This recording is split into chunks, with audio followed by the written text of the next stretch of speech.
നിങ്ങൾ ഇങ്ങനെ പറയണ്ട. നിങ്ങൾ മെസ്സിയെ കൊണ്ടുവരുന്ന പറ്റിച്ചുകൊണ്ടാണ് നിങ്ങൾ അപ്പുറത്തിരിക്കേണ്ടി വന്നത്. ഓർക്കണം. ഇത് പറയുന്ന സമയത്ത് എനിക്ക് ഓർമ്മ വരുന്നത് ലീഡർ കെ കരുണാകരനെയാണ്. അദ്ദേഹം മുഖ്യമന്ത്രിയായിരുന്ന കാലഘട്ടത്തിൽ ഫുട്ബോളിന് കൊടുത്തൊരു പ്രാധാന്യം നമ്മൾ തിരിച്ചറിയണം സർ.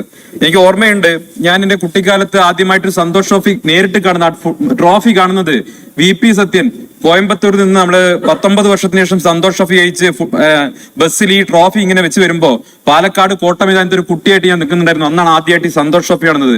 അത് വലിയ സന്തോഷം. അതിന്റെ പിറ്റേ ദിവസം കേരളത്തിന് പൊതു അവധി പ്രഖ്യാപിച്ചു സർ. അതിന്റെ പിറ്റേ വർഷം മഹാരാജാസ് ഗ്രൗണ്ടിൽ നടന്ന സന്തോഷ് ട്രോഫിയിൽ കേരളം വീണ്ടും ജയിച്ചു സർ. അന്ന് 2-0 മഹാരാഷ്ട്രയെ നമ്മൾ തോൽപ്പിച്ചു. നമ്മുടെ CV പാപ്പച്ചൻ അതിമനോഹരമായിട്ടുള്ള, ഒരുപക്ഷെ ഇന്ത്യ കണ്ട ഏറ്റവും മനോഹരമായിട്ടുള്ള ഡ്രിബിൾ ചെയ്തിട്ടുള്ള ഒരു ഗോൾ നേടി. അത് ഇപ്പോഴും നമ്മുടെയൊക്കെ മനസ്സിലുണ്ട്. ആ സന്തോഷ് ട്രോഫി നേടിയപ്പോ അന്ന് ട്രോഫി കൊടുക്കാൻ പോയിട്ടുള്ള അന്നത്തെ ലീഡർ കെ കരുണാകരൻ മുഖ്യമന്ത്രി അടുത്ത വർഷം കേരളത്തിൽ ഒരു അന്താരാഷ്ട്ര ഫുട്ബോൾ സ്റ്റേഡിയം ഉണ്ടെന്ന് പ്രഖ്യാപിച്ചു. ആ പ്രഖ്യാപനമാണ് കൊച്ചിയിലെ കലൂരിലെ ജവഹർലാൽ നെഹ്റു അന്താരാഷ്ട്ര ഫുട്ബോൾ സ്റ്റേഡിയമായി മാറിയത്. അത് മാത്രമല്ല, കേരള പോലീസിലെ അന്ന് കളിച്ചിരുന്ന എല്ലാ കളിക്കാർക്കും പ്രൊമോഷൻ കൊടുത്തുകൊണ്ട് ലീഡർ വലിയൊരു ഇടപെടൽ നടത്തി. അതുപോലെ തന്നെ സർ 86 ഇവിടെ ചന്ദ്രശേഖർ നായർ സ്റ്റേഡിയം നെഹ്റു കപ്പിന് വേണ്ടിയിട്ട് അന്ന് അത് നിർമ്മിച്ചതും ലീഡർ കെ കരുണാകരനായിരുന്നു. പക്ഷെ അതിനുശേഷം ഫുട്ബോളിന് നമുക്ക് ഈ പ്രകടനപരതയ്ക്കപ്പുറം ഫുട്ബോളിന് വേണ്ടി വാസ്തവത്തിൽ ഗവൺമെന്റുകൾ ഒന്നും ചെയ്തിട്ടില്ല. അതിനുശേഷം ആദ്യമായിട്ടാണ് വാസ്തവത്തിൽ ഈ തിരുവനന്തപുരത്തെയും കൊച്ചിയിലെയും ഒക്കെ സ്റ്റേഡിയങ്ങൾ പറയുന്നത് സർ മലബാറിൽ നിന്ന് ഫുട്ബോൾ പ്രേമികൾ വരുന്നത് കൊണ്ടാണ്. ആദ്യമായിട്ട് മലബാറിന് ഒരു ഫുട്ബോൾ സ്റ്റേഡിയം ഉണ്ടാക്കാൻ വേണ്ടിയുള്ള ഒരു തീരുമാനം ഈ ബജറ്റിലെടുത്ത മുഖ്യമന്ത്രിയെ അഭിനന്ദിക്കാൻ ഞാൻ ആഗ്രഹിക്കും. സർ, 1-2 കാര്യങ്ങളോട് പറയാണ്ട്. സർ, ലഹരിക്കെതിരെയുള്ള വലിയ പോരാട്ടം നടക്കുകയാണ്. വാസ്തവത്തിൽ ഫുട്ബോളിനെ പ്രോത്സാഹിപ്പിച്ചാൽ ലഹരിക്കെതിരെയുള്ള വലിയ പോരാട്ടമായിട്ട് അത് മാറും. 1-2 കാര്യങ്ങൾ പറയണ്ട സർ. ഇവിടെ BJP പ്രതിനിധികൾ ഇരിക്കുന്നുണ്ട്.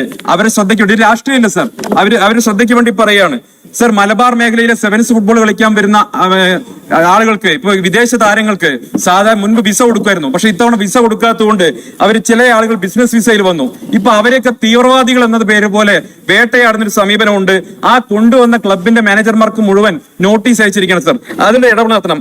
മറ്റൊരു കാര്യം പറയാനുള്ളത് സർ, എന്റെ നിയോജകമണ്ഡലമായ തൃക്കരിപ്പൂര് ഫുട്ബോളിന് വളരെ പ്രാധാന്യമുള്ള നിയോജകമണ്ഡലമാണ്. ആ ഫുട്ബോളിന്റെ പ്രാധാന്യം പറഞ്ഞാൽ പോയിന്റ് സർ, പോയിന്റോട്ട് വരും സർ. സർ, മുഹമ്മദ് റാഫിയും സുരേഷും ഉൾപ്പെടെയുള്ള ദേശീയ അന്തർദേശീയ താരങ്ങൾ ഉൾപ്പെടെ ഏതാണ്ട് 100 കണക്കിന് ഫുട്ബോൾ താരങ്ങളുടെ സ്ഥലമാണ് തൃക്കരിപ്പൂർ സർ.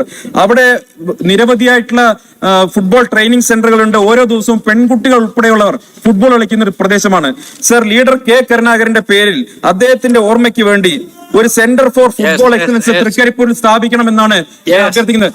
നിങ്ങൾ ഇങ്ങനെ പറയണ്ട. നിങ്ങൾ മെസ്സിയെ കൊണ്ടുവരുന്ന പറ്റിച്ചുകൊണ്ടാണ് നിങ്ങൾ അപ്പുറത്തിരിക്കേണ്ടി വന്നത്. ഓർക്കണം. അതുകൊണ്ട് പ്രേമികളെ പറ്റിച്ചുകൊണ്ടാണ് നിങ്ങൾ അപ്പുറത്തേക്ക് പോകണ്ട സർ. മെസ്സിയെ കൊണ്ടുവരുന്ന പറ്റിച്ചിട്ടാണ് സർ സന്ദീപ് പോകണ്ട. അതൊന്ന് പറഞ്ഞോണ്ടേ. ലീഡർ കെ കരുണാകരന്റെ പേരിൽ